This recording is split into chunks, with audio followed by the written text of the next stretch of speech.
I'm going to show you how the built-in stabilization works now, starting with a few simple examples and then moving into more complex settings.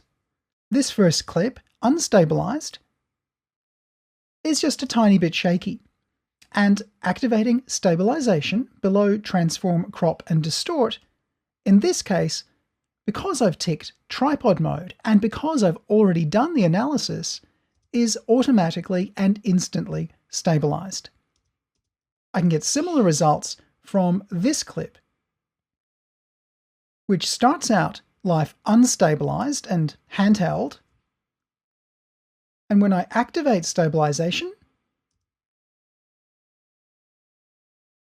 becomes smoother, but when tripod mode is active, becomes rock solid.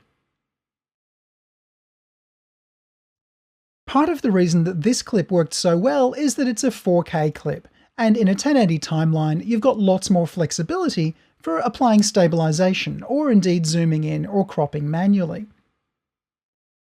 Not all clips work so well though.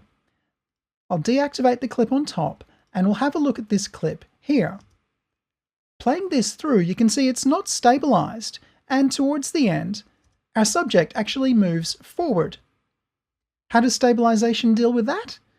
Well, if I turn it on, you'll see actually not so well.